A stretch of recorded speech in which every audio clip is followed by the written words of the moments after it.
Good evening, everybody, from wherever you're joining us from. Welcome to the Talkin Kop. I'm your host, Matt. I'm joined by my usual post-match crew of Chris Pratt, Kev O'Sullivan, and Ashley.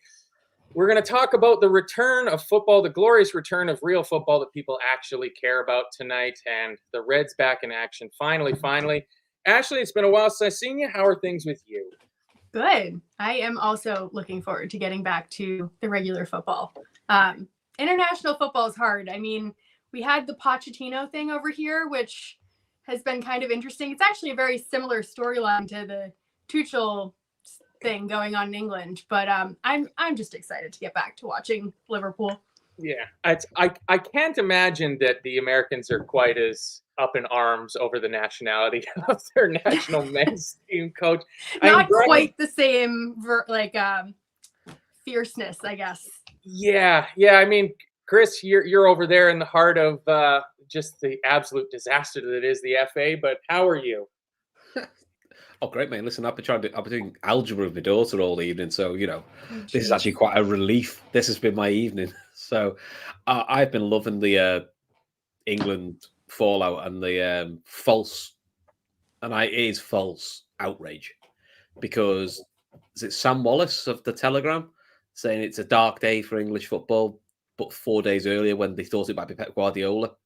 Quite ambitious, quite good. So they haven't got an issue with it being a foreign manager. They've got an issue with being Thomas Tuchel, because I don't think they did like Thomas Tuchel, but they can't say that. So, yeah, I couldn't care less, really. But it's quite funny. I mean, the thing is, though, the way he plays, he might actually win them a tournament. It'll just be dull. Really dull. But his style of football, probably worth tournament football. Yeah, I mean, he does have a record as a winner, Kev. I mean, it'll be dull, but Gareth Southgate was also dull. But what's not going to be dull is the upcoming run we've got here for Liverpool, and that's what we're going to get into talking about tonight.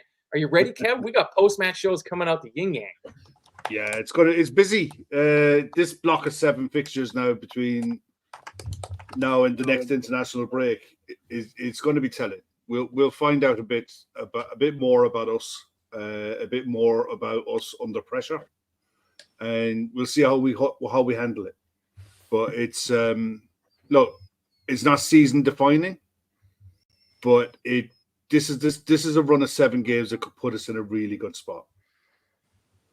Yeah, let's put it that way, This is the crucible under which great teams can be formed, is this run of games, because it is absolutely hideous. But the main thing, Ashley, is the international break is over, and unless I'm missing something, did we pick up any new injuries?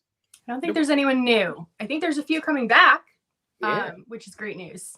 But yeah, I didn't see anything new. I mean, I think there was a few people that were worried about why Mo Salah got pulled from that last Egypt game, and there were some headlines that made it seem like he was injured, but they just wanted to keep him away from that artificial pitch. They thought he might get injured there, so that was the only one I think that had kind of scared a few folks. But no new news that I've heard of.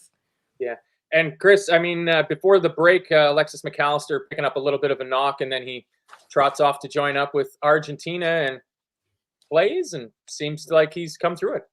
Yeah, but I think he only plays an hour in the second game. I don't think he features in the first game. So I think that's also been handy for us. There's quite a lot of the guys who've been on international this time, unlike the last one, not all of them have played full games though. Trent has, I think Robbo has. Virgil managed to get himself just one game, which was handy.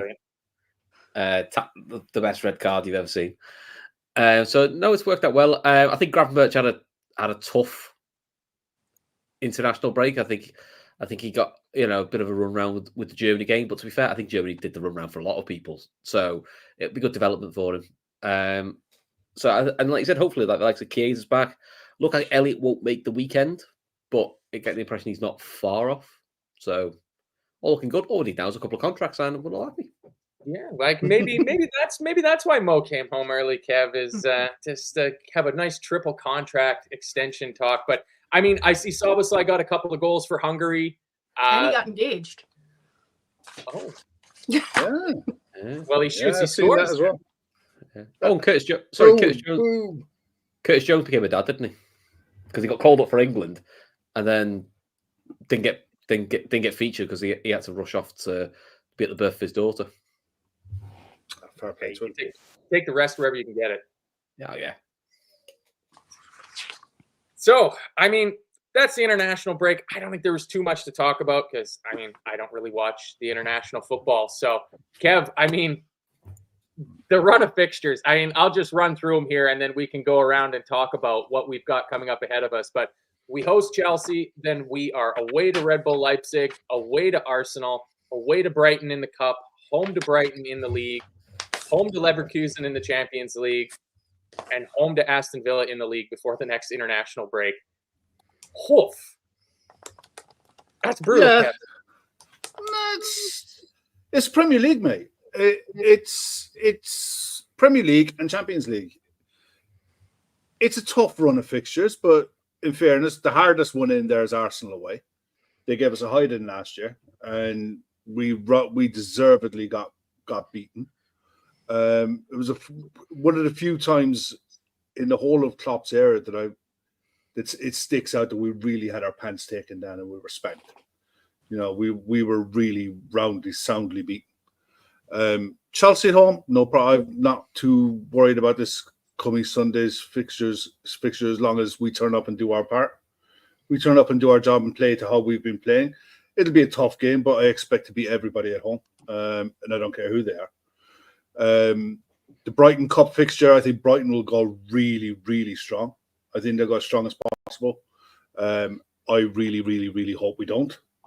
I couldn't give a two penny about it. I don't care. Care about the next game. It's all about managing these fixtures. You look at where we are now in the Champions League group as well.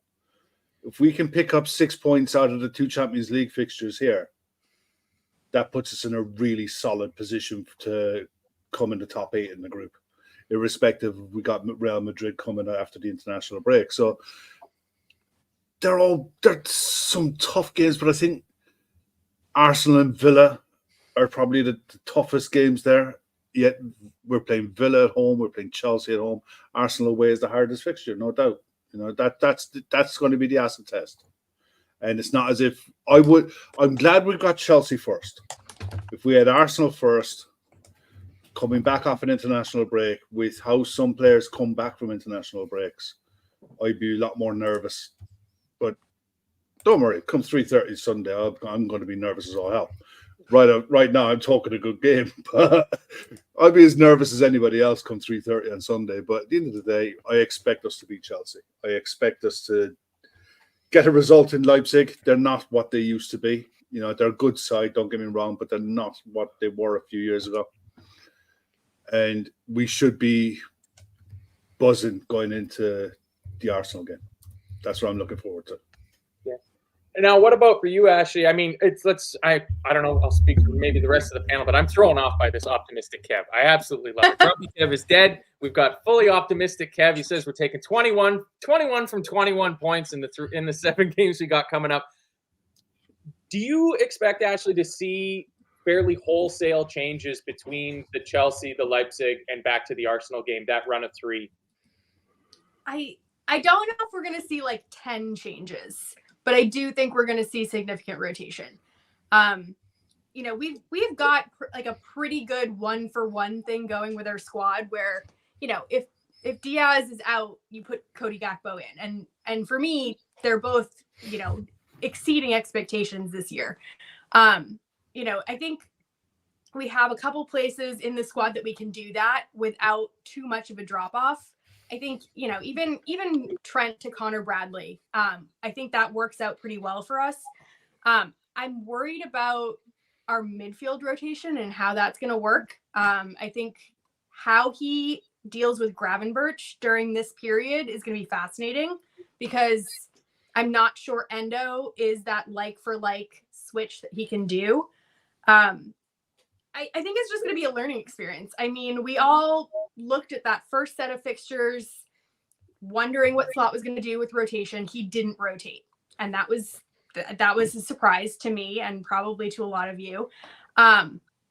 It'll be interesting to see what he does now. I think he has no choice but to rotate, though. I think these games are so high caliber that he's going to have to. He's going to have to pick and choose which ones he thinks are the harder fixtures. And Yeah, I look at this with cautious optimism, but I'm not as kind of exceedingly confident as Kev is. I think there's a lot of home games in there that help us out.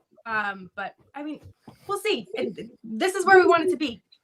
Yeah, exactly. I mean, you play everybody in the league twice, and so getting about the toughest Champions League draw you could get out of the number one pot or a pot, whatever it was, that doesn't help. But you gotta win games if you want to win trophies. And Chris, Sam Tandy says here, he says Slot will make just 2 or 3 changes every game, in my opinion, keeps the rhythm at the same time, then wholesale changes versus Brighton in the Cup. Megan McCallion saying the same thing. I think everybody can agree with that. I think that Brighton Cup game, if you're going to make the full 11 changes, that's the game you make it for. What do you think, though, Chris, in terms of the midfield? Like, what would you like to see? Not because how can we possibly predict what Arne Slots going to do? I mean, he's probably going to pick Gravenberch, Szoboszlai, McAllister, and just that's the answer. That's the answer. That's what is that what you would do? And then what would you do for the Champions League game in between Chelsea and Arsenal then? Between Chelsea and Arsenal, I would rest McAllister. I think he'll start Gravenberch and Szoboszlai, and Jones will come in. And I think what you might find is Jones might get a run of like 3 or 4 games and play 3 or 4, and ideally on the bounce. But one of Gravenberch, McAllister, or Szoboszlai will get rotated out. Do you think Jones will play different positions there? I think so. That's what I think he'll ask him to do. He's probably better at the deep 2, but he did used to be a wide left player. But I've still got a sneaky feeling at some point you may see Liverpool go back to this 4-2-4 that we used to do.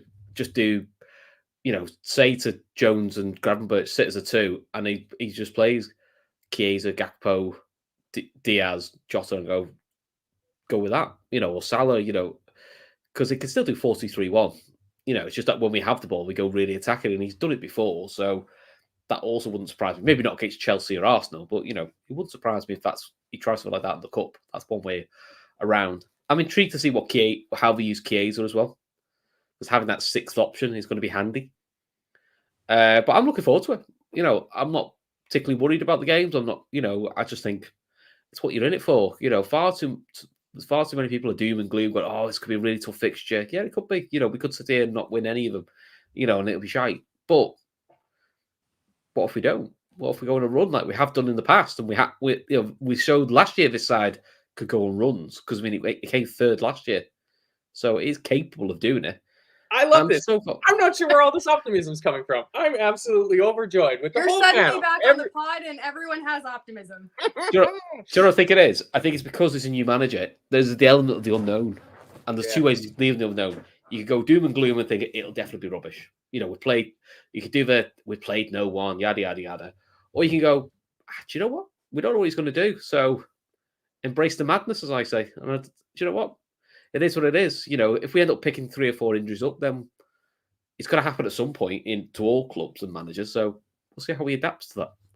So I'm looking forward to it. I mean, listen, the key is get yourself to New Year's Day, still in Europe, ideally Champions League fairly boxed, and still within 4 or 5 points of the title race. As long as you're in that position, happy days.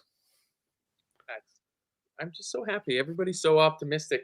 And Kev, to me, I think when we're talking about rotation over this run of 7 games, and it's something that Ashley and Chris mentioned, I think the role of Curtis Jones is going to be massive in the team because of his versatility. And I don't know if it's just because Jones and Gomez look very similar in terms of their phonetic buildup, an O and an E in between 3 consonants, that you feel like you can use them left, right, in the middle. It doesn't really matter. But I have a sneaking suspicion that Curtis Jones is going to start on Sunday. And I hope he does. I think it might be McAllister that misses out with the travel and the fact that he's coming back from that little knock, even though he played that 60, 70 minutes for Argentina. Like, that makes sense, right? You start Jones with Szoboszlai and Gravenberch? I would anyway. After the way McAllister's come back from international duty in the past few times, I'd give him the extra time, if at all possible. If you have any confidence in Jones and his availability and his fitness and sharpness, I would look to try to start him as much as possible. You always have the option of McAllister to come off the bench if need be, but given that Chelsea have strengths on that side of the pitch, on their right, our left, we have to be a bit wary about how we line up with that one, because even though, as someone pointed out earlier, they're missing a couple of players through suspension, it looks like Reece James might be back available. So that will cushion the blow a little bit. I couldn't see the temporary, whatever. I mean, at the end of the day, he can cause a problem with his ability to get up and down the pitch. And I'd be amazed if they threw him in the first big game. I wouldn't. Sure, they break him in. I mean, isn't that kind of how he's gotten all of his previous injuries? Was coming back too fast. Yeah, no one ever accused Chelsea of being the sharpest knives in the drawer, have they? Let's be honest. Let's have a look at their transfer window. But no, look, I look at the likes of Madueke and the pace that he has, and he is very, very quick. I watched him coming off the bench for England in the last couple of games. He's rapid, and when he runs at people, he runs at people with purpose. And Chelsea have scored, I think, 16 this season in the league. They're only one goal scored behind Man City, conceded 8. So it's Maresca has got them playing a style of football that's really good, but they really attack the wings. So you want to try to offer as much protection as possible to Robertson or Tsimikas, whichever one he goes for. But at the same time, if you can carry a threat going the other way down that side as well, that gives them a whole range of problems that they have to deal with that ordinarily they haven't had to deal with in a lot of their games that they've played so far. It's I think we've got more than enough for them. It's just a case of how he manages it. I would definitely be looking at Diaz and McAllister as options off the bench if needed for that game. And I wouldn't be a bit surprised if Endo plays a role in the Leipzig game in Germany. It's against opposition that he knows, in a place that he's comfortable playing. European football is different. It's not, it's not as frenetic as a Premier League game.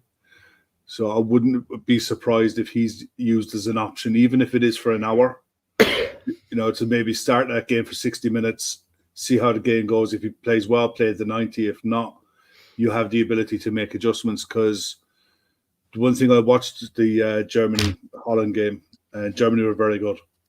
Gravenberch was literally, among others in the Dutch lineup, you could tell Virgil was a massive miss, but Gravenberch was given the runaround in that game quite a bit. So you could tell there's definitely room for improvement. We've seen really good Ryan Gravenberch, don't get me wrong, but I saw parts of his game there against Germany that are going to get tested against a better size. Like Chelsea will give him a test. Arsenal will definitely give him a test. So maybe having that rest in between those two games after playing 2 full internationals against good opposition. I think the Netherlands played Hungary and they played Germany. Probably wouldn't be the worst idea in the world. But you're amazed that Dutch did so struggle, because obviously they had the true leader in De Ligt to come in and sort things out. Oh, sorry, no, he dropped him, didn't he, for that game? Funny that, isn't it? As soon as Virgil's got, oh no, not leave it in. Oh no. Yeah. Come on. I mean, it's a natural transitioning point. I mean, we can talk about the fixtures ahead of it, but it makes more sense actually to talk about a little bit more about our game coming up against Chelsea. Mostly spurred off by Paul Giovanni asking a very good question here, which is, how would you mark Palmer out of the game? Tell Szoboszlai to follow him around all game. Bracky says just kick him real hard. Kick him real hard. Just kick him real hard. I mean, he's cold, so it might break something in him, but that's... Just do what the Greeks did. The key was cut the supply off to him, which is easy said and done, but he kills you in transition. And that's going to be the big test for Liverpool. That's what we were crap at last year, is we always got caught in transition. So this will be the good test. But that's where Palmer's at his best, because he's a bit of a free spirit, but he picks clever positions in transition. So that's where you've got to be wary of cutting his supply off. Yeah, not man marking him then, probably. Not man marking him, no, because I think that's been tried before, and to be fair, I think he does pretty well, still creating stuff. He's a really good player. I'm still baffled why City sold him. I think they want to buy him back. I saw something blame about them. them trying to buy him back for some ridiculous sum of money. It's probably worth it as well, to be fair. True. Yeah. But like going on that point, I almost think you have to look at like the whole midfield as a unit where you've got like a physical battle that's going to be going on right now. And I think a lot of people are saying, oh, it's going to be Cole Palmer versus Ryan Gravenberch. I think it's going to be also how Gravenberch deals with the physicality of that Caicedo, Enzo Fernandez thing going on in their midfield. Because, I mean, I didn't watch that Netherlands-Germany game that much, but I did hear that Gravenberch got a little bit out-muscled. And I'm curious to see if that's something that's going to happen, or, you know, whether or not those two players from Chelsea are going to have the same sort of hangover that McAllister might have because they're coming back from international duty. So that midfield kind of battle, whatever you want to make it out to be, that's going to be fascinating. I think that's going to have it's going to have a big say on what happens in the game. Yeah. And I mean, Chelsea are one of the surprise packages of the season, just because they were such an absolute enigma coming into it that you had no idea what they were doing. Another typical Todd Boehly fueled transfer window with more and more players coming in, new manager in charge. But I mean, in their defense, Kev, they're off to a half decent start, 4 wins, 2 draws, and a loss out of their first 7 games. And their away record is 3 wins from 3. So it's not a team to be taken lightly, like you were saying. And where did that one go here? Somebody's saying, crap, where did it go? Somebody's saying the midfield that they could possibly start with Lavia, Caicedo, Enzo, with Palmer on the wing and going with kind of 2 up front. Like I'd almost prefer that. Yeah, well, I've not watched enough of them this year. Like presumably Nicholas Jackson is going to start. Sancho left, Madueke right, Palmer in a 10, and then 2 holding midfield or something like that. Like that would be my expectation. So. Yeah, if they start with that and just literally match us up position for position, it'll just be a case of confidence, really. I think confidence is going to play a massive part in this. There's no doubt in their ability. They've got quality. They can be got at. I think the losing Fofana and Cucurella is out of a stable back 4. And looking at who they're bringing in, probably Disasi and move Colwell to left. Maybe it wouldn't be surprised, if he goes. A lot of shouts. I think his name is Rega. I don't know how to pronounce it. Yeah, a lot of shouts for him. I think they'll go with the 3 centre back. If they go like for like, they'll bring him in. But I think they wouldn't be surprised if they go with Colwell at left back and try to play. You know, probably the right back can go, but the 3 will stay at the back and try to shut that down. But Maresca's got him playing some decent stuff. I mean, if anyone watched any of Leicester last season, I know it's the Championship, but his style of play is so like Pep Guardiola. But at the same time, it's not. You know, it's their record is good, but I don't think they beat anyone they beat anyone that they shouldn't, be beating. They underperformed last season, but I agree with Kieran Thorne there. The 3 away games: Wolves, Bournemouth, West Ham. You expect Chelsea to be winning those, and we've beat all 3 of those teams. Exactly. So that's why I keep going back to: as long as we do our job, we know we're going to create chances, and it's just going to be a case of how brave are they going to be. And we'll find out Sunday, but I think they'll feel pretty confident in an away trip to Liverpool, because they'll see it as we haven't been tested yet. And in truth, we really probably haven't. I mean, the Forest result was an anomaly. I think the Bologna game was a good test without having a sense of danger. I think Chris made a great point earlier on about how is he going to use Chiesa. He's been there now for a while. You'd assume he's got his fitness up to scratch by now. So it's having that option of potentially playing. It's not a 4-2-4, but playing with 4 forwards, with one of them dropping into the 10. Having that option to be able to say to Jota, okay, you're going to play as a second striker. When we're off the ball, you go and sit on Caicedo. When we're on the ball, you pull Caicedo all over the pitch and make him follow you everywhere. And he loves a foul Caicedo, doesn't he? Exactly. And we have 2 sitting. We have a lot more options and flexibility, I think, than we have had in a while. So I'm really looking forward to this, because I'm not overly confident, but I'm confident enough. I'm confident enough in this Chelsea. Get this run back, just get this run off to a good start. Get the confidence flowing back again and take it on from there. I mean, I said Arsenal, that's a toughie. But yeah, I fancy this against Chelsea. I just do. I think man for man, all over the pitch, we're just better. And I think we have a better manager. I think we're set up better. We're more sound defensively. Nicer uniforms. I just think we're just nicer club. I'm not saying it. I'm not No, saying it. I was going to say something else, but I'm not going to say it.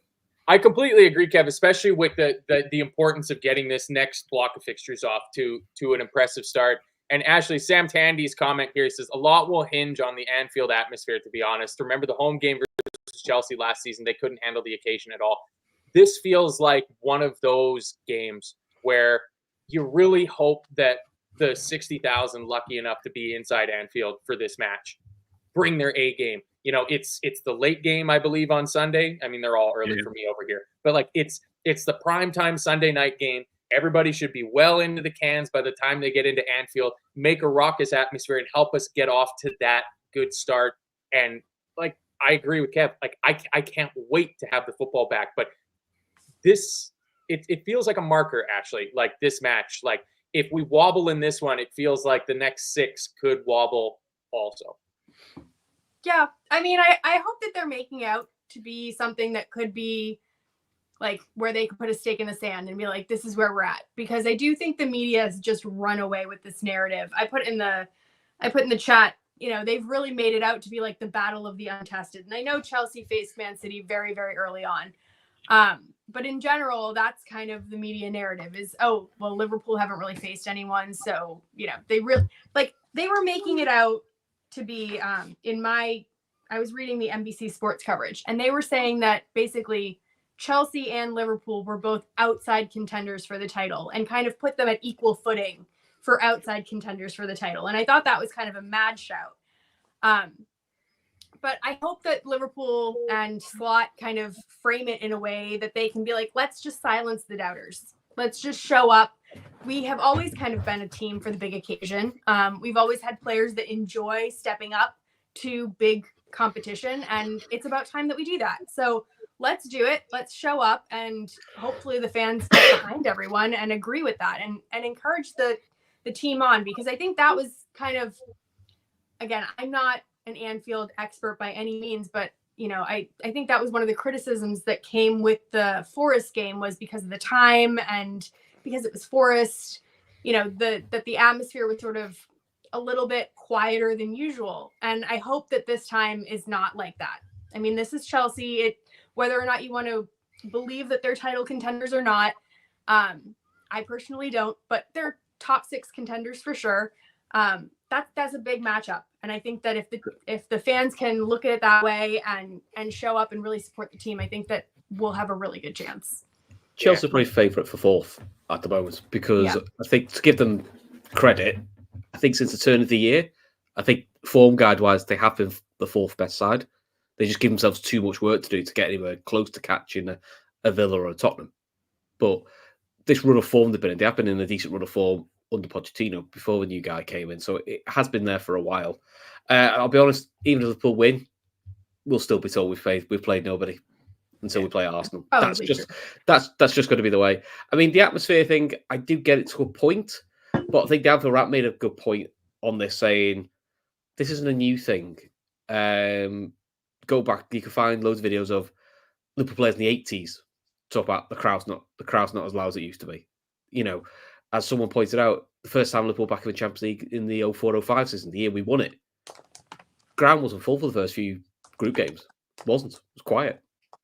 So it's sometimes I think the crowd thing does sometimes get a little bit overblown of how quiet it is. Because to be fair, and I said this to Kev when I went to one of the games, there wasn't a lot to shout about because apart from the Forest game, most games were done and dusted. So it's hard to sort of shout and rant and rave and really get up for it when you're 2-0 and it's comfortable and you're like, well, it's done. The idea of a crowd is you use it when you need it. So, and none of these games, this is the ideal time for a game, I always think, where it's one of those games that starts in daylight and finishes at night. Like, it has that European vibe to it. So I think that normally sorts itself out. And to be honest, it's never normally a quiet game when you're playing Chelsea, is it? No. They don't like us and we don't like them. So it's quite the atmosphere. easy. I think the atmosphere in this one's going to be massive. I think Anfield, especially if we get ahead, even if we get behind, if we go behind and we're playing well and we're looking like we're getting back in, I think Anfield will go ballistic. I've just got a real feeling about this one. I don't know, a few people that I've talked to over there that have gone over there as well, but other lads that I know over there, they've all pretty much the same thing. They're waiting to see what the potential really is for this side. Are we, if we get through until Christmas, like you guys were saying earlier, get through to Christmas, get them, chalk the next marker off, the new year, get through Christmas and the new year, see where we are. If we're banging in around the top, then this period of fixtures now we're going to have flown through it. We're going to have done really well because it's a tough run of fixtures for us. But if we can somehow put distance between us, if we come out of this game 7 points clear of Chelsea, right? That's them done as far as I'm concerned for us. You come out of the Arsenal game ahead of Arsenal with a gap, then they've got chasing to do. And we'll see what they're made of because they're not very good chasers as far as I can see. They're not very good at holding on to leads either, but I don't think they're going to chase very well. This really could benefit us hugely. If we get this right, this run of games could really benefit us. You could see gaps opening up on the table, and the fear factor of playing Liverpool is automatically back on the back of it. Because when we were in our pomp, when we were rolling sides over, and we weren't rolling sides over, we were beating sides 1-0, 2-0. They knew that when they went 1-0 down, that was it. They weren't getting back in. The doors were shut, and that was the end of the story. Get a second goal, forget about it. Managers were looking to make early substitutions to look at the next game. But to get to that position, we need to come through this lot of fixtures. We come through this lot of fixtures, then we can get back onto that train where sides are coming to Anfield half afraid. And then when we get a lead, they're taking off the best players because they're protecting them for the Christmas run or they're protecting them for New Year's fixtures. But all is buts and maybes at this stage. I like it. Kev, you are killing our merchandise line. Kev is We dead. had a whole thing going. We had a whole Grumpy Kev line coming out, and you're kind of killing it a little bit, Kev. I'm Christmas on The board line with is- it. next thing after Grumpy Cat. It was gonna be the next greatest thing. Yeah, Christmas jumpers are coming out and everything.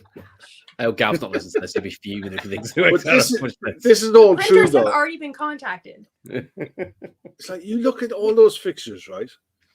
And the toughest one, Arsenal, Aston Villa, Man City, and Spurs in December. But we got to play them all twice anyway. They got to play us as well. It's all well and good us worrying about it. I would not be wanting to play Liverpool until we've had our nose bloodied by someone else first. If I'm looking at Chelsea, I would. If I'm looking at Arsenal now, in a week's time after this one, you're praying to God that someone manages to land a blow on us before we get to them. But if they don't, and we come to Arsenal in really good form, we're a different proposition to what we were, and we'll ask different questions of Arsenal. Arsenal knew us under Klopp. They knew what we were going to do because we didn't really change. We evolved a little bit and we tweaked here and there, but Arsenal, suckered us. They really set us up. We're a different beast now. We're a bit of a different animal.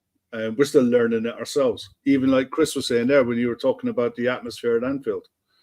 It's like we're still the crowd that are going to the games are still figuring out what it is they're watching. And you used to see like when a tackle or you defended something really well. Now it's like, yeah, but they're not flying up on the break and we're not going massively up the walls over smaller things. Everything is a learning curve at the minute, but at the minute we're passing every test that we're facing with flying colours. I'll tell you one thing, Matt. This AI Kev's brilliant, isn't it? No, I like it. I mean, Ashley, I'll just come to you. Just we can finish up on Chelsea then, and then we can look ahead at what comes after. There's a couple comments here I'd save to touch on this. Bob Paddock early on said Chelsea struggle with the back five, missing Fofana, Cucurella. It increases their weakness. We have to expose it and score many goals. Then goes on to say, if we defend well, we win. And Kieran Thorne along the same line saying Chelsea concede goals. That's the key. Chelsea look to run the channels with Jackson. Kanate needs to pick up Palmer's second runs. And somebody else mentioned in there, or it might have been one of you, said that we need to be clinical. Who do you want to see start up front? Is it just Salah, Jota, Diaz? Is it as simple as that? Are we just going with Slots 11?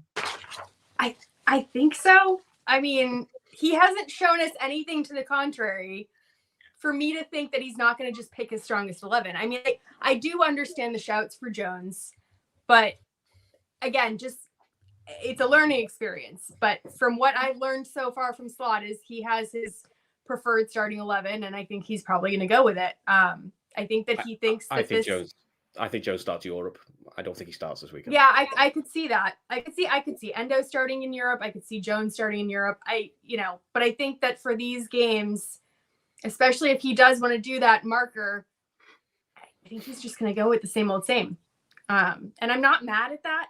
I think that we do have a pretty good chunk of time. I think we got lucky with the internationals this time where even the guys that were in South America, they got a good chunk of time with the Sunday turnaround.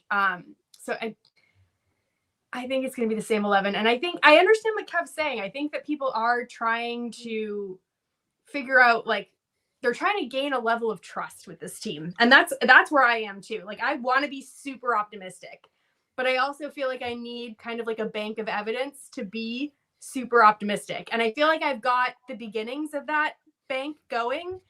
I think that this game could really kind of fill that account and make me believe going into these next 7 games or so. And that's what I want to see happen. Yeah. I love this, Sue saying. Kieran Thorne, correct me if I'm wrong, Kieran, but I haven't seen you in the chat too much lately. This is a name from a few years ago all the time, but it says in 1920, we played Chelsea, Arsenal back-to-back early in the season. Make of that what you want. And then also says that season, we had a run of fixtures from the 20th of October that included Manchester United, Tottenham, Aston Villa, and then Manchester City. So, I mean, Chris, the portents are all there. I mean, the chicken bones are falling in our favor. The tea leaves. We also played Leicester on Boxing Day. Just saying. And who did we play this year on Boxing Day? Leicester at home. Just I thought I'd just throw that nugget out there as well. Ooh, I like it. Give me a score prediction, Chris. What are you liking for this weekend? I think we go for the Slot Classic. 2-0. Because that seems to be the score. I'm going to go 2-0. And Kev's fuming because it looks like that's Kev's score. What do you got, Kev? I had 2-0. I was sticking with 2-0 as well. I think. Also, do we need to do goal scorers? Or are we just... Nah, give me some goal scorers. Sure. I'll go Salah and Diaz because, why not? It seems easy. Jota and Gakpo.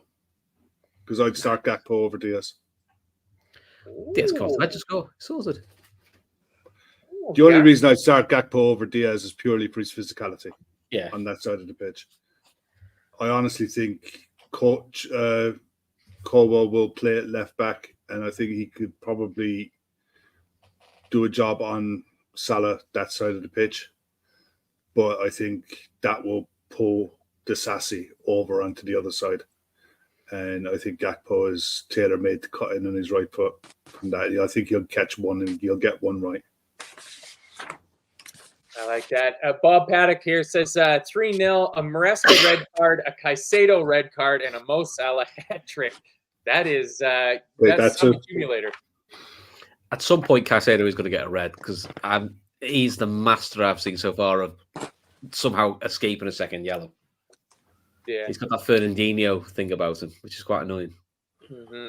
Ashley, what do you like for this weekend, scoreline wise?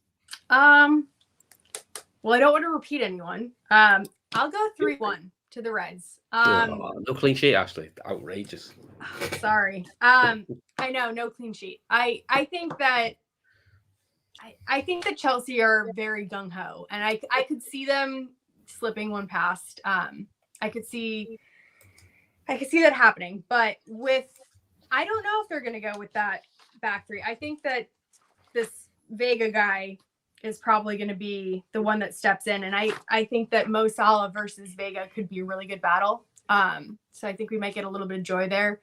So I'm going to go Mo Salah with a goal. I'm going to go Diaz with a goal, and just to be a little different, I'm going to go Szoboszlai with a goal because I think he's on a bit of a streak. I don't know who's going to score for them, and I don't really care. It's probably going to be Palmer, but whatever. Yeah, nobody's going to score for them. Nobody's going to score. That would be great. We'll just go with that. I think it's going to finish 1-0 and a Trent free kick. Well, he banged a nice one the other night. So I know, and he's gonna celebrate it with like a signature celebration like that, and everybody's gonna have their heads absolutely. The only thing that we haven't talked about in this run of fixtures is Kelleher. Alisson's a big miss. You know, how are you guys feeling about Kelleher coming in and knowing that you're going to get the next 7 games? I'm right. I think it doesn't good. I think what helped is last year when he got a run of games, it probably took him a couple of games to get in the rhythm. He probably let a couple of soft ones in. I think the only problem we had last year was it's a difficult balance for a squad / backup keeper is he probably played one game too many, which is the Atalanta game, and I think he mentally got a bit fried because he wasn't used to doing that many games. I think the fact he did 2 games back to back for Ireland probably does us a favour because he's actually got a bit of rhythm in him and he was busy in those games. Well, he played well. Yeah, but he was busy as well, wasn't he? Yeah. So I think it wasn't one of those internationals where the keeper stands around and doesn't have much to do. He was playing for Ireland, mate. He's always going to be fucking busy. Exactly, but for us, I think that's worked in our favour. So he's sharp, ready for the game. So I'm right, but because stylistically we don't have to change anything. Yeah, I mean, Ashley Scouser Pete says Queve's got this. He's proven himself as an adequate replacement so far. That's how I feel about it. I mean, if there hasn't been enough history that Queve and Kelleher is showing that he's willing to step into the breach and fill in for when Alisson goes down injured. Do you have the same confidence? I feel like I always feel more confident after I see him play a full game. I feel like for some reason I sort of like when he's out of the picture and out of mind, I get a little nervous, but then I see him play and I'm like, wow, he's great. I think he's great with his feet. I think that, he has a great intelligence when it comes to what's going on in the back four. I don't know if the back four trust him the same way that they do with Alisson, but I mean, I'm hoping that we'll come out of this game with the confidence that I normally have after I see him. And I think that, it does him no harm. It does him no harm whatsoever to get a run of games, whether or not this is him kind of proving himself, maybe making a case for a move later. He's never let the team down. He's always been very, very professional, and it's one of the things that I like most about him, and I think that makes him such a great backup keeper. So I'm not worried about it. I would obviously prefer Alisson, but I'm not worried. Yeah, I think that's probably the only measured and reasonable answer is that you're not worried, but of course you would prefer to have the world's best goalkeeper because why wouldn't you? Chris, I'll come to you on this one. I mean, we've talked about the Chelsea, Leipzig, Arsenal run. I mean, we'll obviously do some build up to the Arsenal match ahead of time because it's going to be a huge match and the big talk and whatnot. But then we get that little double header against Brighton, the home and home, League and Cup. And I've got a League Cup team here that Thor threw in for us earlier, and I want to see what your take is on this. So Thor would go with Yaros, James, Carragher of Wigan, Hippia, Ageger, Konchesky, Babel, Spearing, Morton, Kaut, Heskey, and Carroll. I think that's too many people. Well, Konchesky doesn't count as a player, so you're all right. Oh, maybe it's James Carragher of Wigan. Yeah. But we're gonna see the wholesale changes for that, and then back into it with our best three. Like, can we?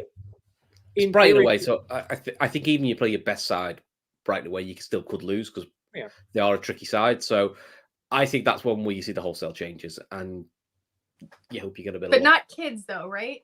No, as in like we don't have any. We sold them all. Well, I think Kelleher will Maybe still play. Morton. Yeah, I think Kelleher will still play. I think you probably see something like Bradley, Kwanzaa, Gomez, Simicas. You could then do Jones and Endo as a 2, Chiesa, Nunez.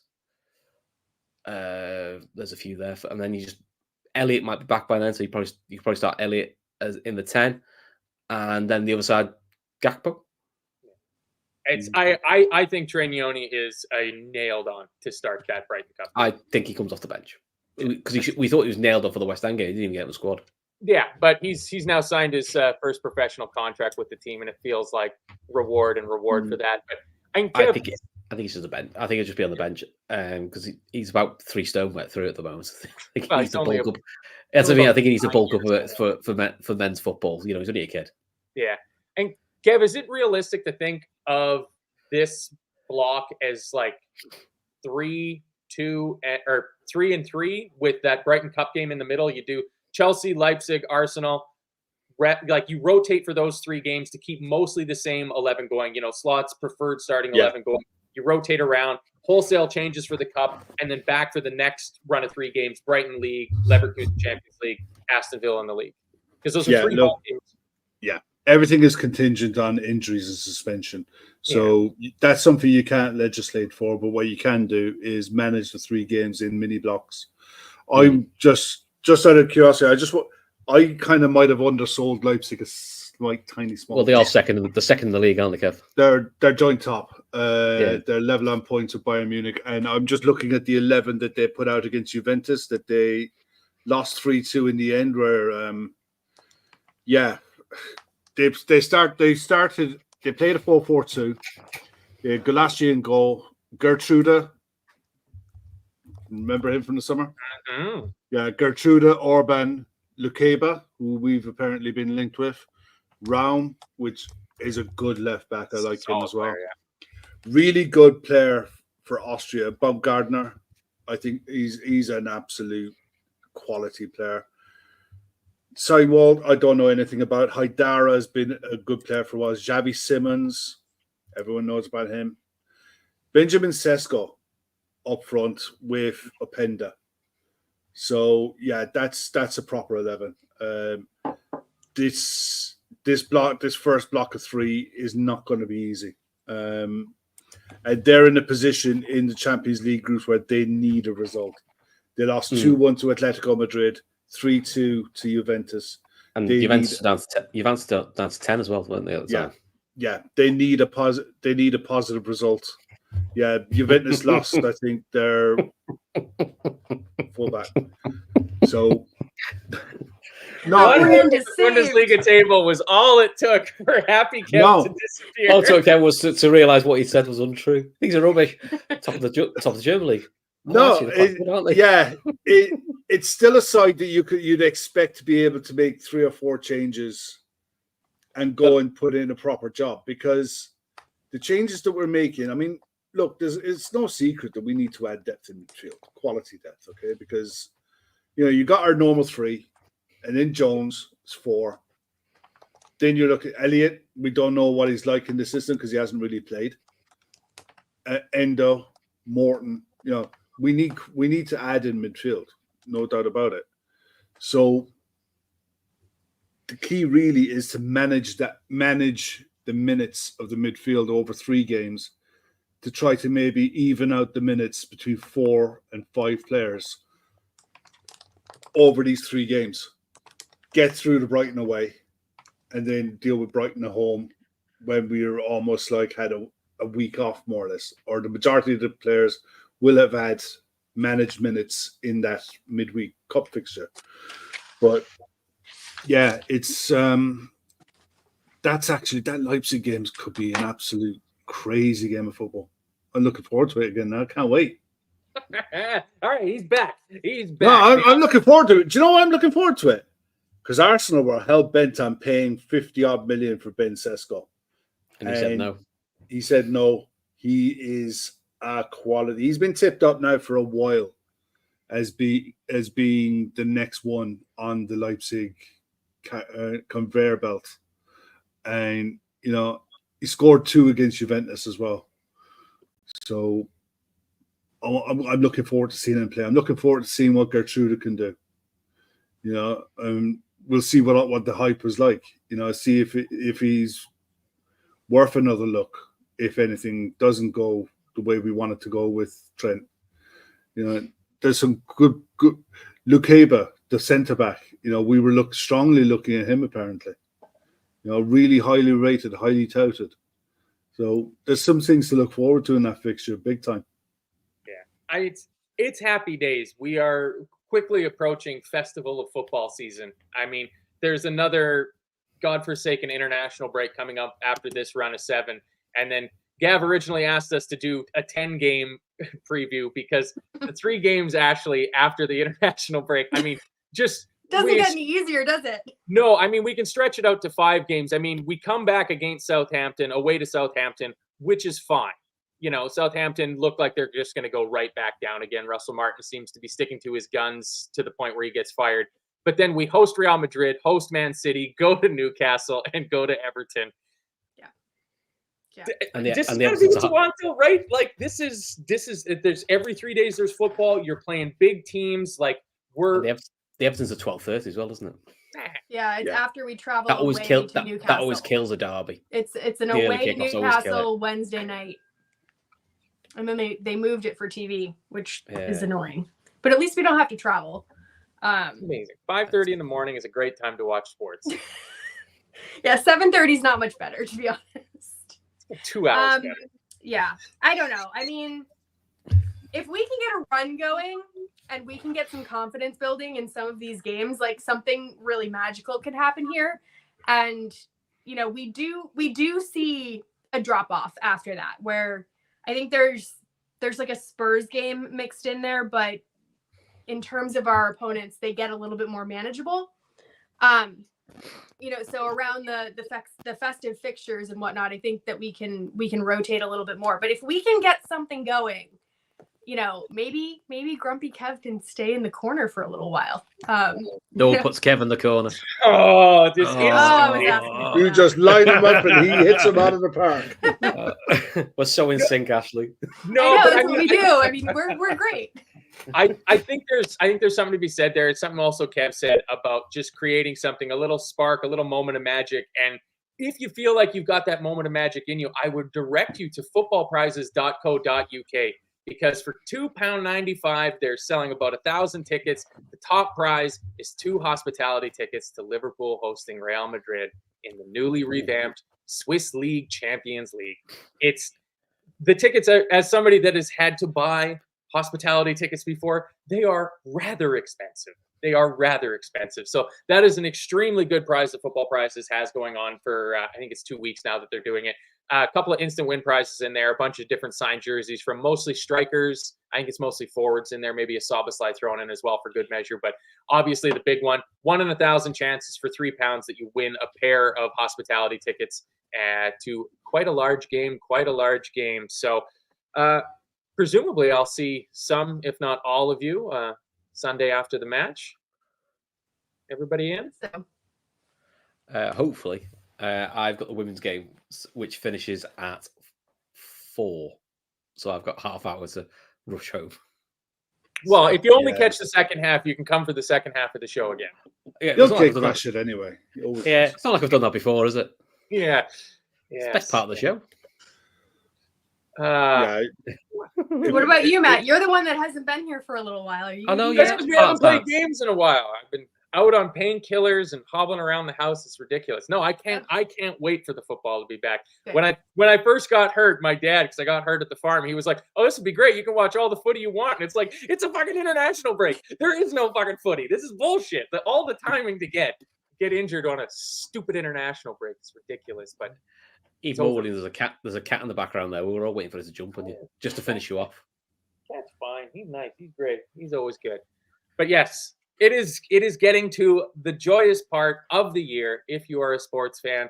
Baseball playoffs, basketball's back, hockey's back, NFL's in full flow, the footy's back in full flow. It is an absolute feast if you're into the sport whatsoever. So we will be here at least to talk about the post-match with you for all the Liverpool FC games, giving you some build-up and all that good stuff on the channel. Chris, anything else before we go? No, nothing from me. Kev? Nope. Roll on Sunday. Can't wait. That's what I want to hear. That's what I want to hear. Ashley, anything from you? No, just up the Reds. We're gonna do it. Sorry, I've got one question. We're going to bring up the question we had about Grumpy Kev. I mean, that's its own show. So Scouser Pete says, if we're gonna do Grumpy Kev range, which of the Talkin Kop contributors would make up the other 7 dwarves? That's an entire show on its own.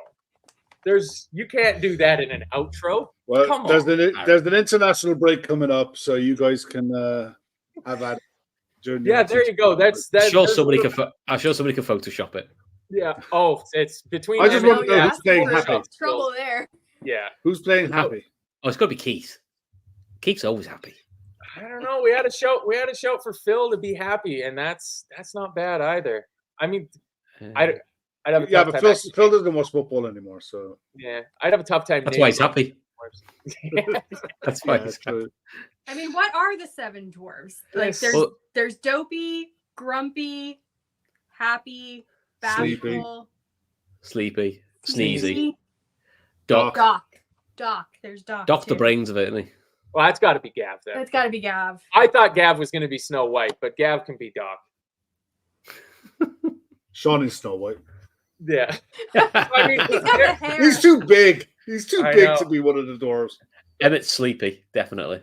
yes, because he misses enough shows. Emmett is 100% sleepy. So that's the homework for the members chat on the Telegram to get through for the next international break when we're desperate to find material to fill up show hours with. But chat like that is one of the reasons why you should really think about becoming a member of the Talkin Kop channel, because for $3.95 a month, you get access to the members Telegram group, and it is bonkers.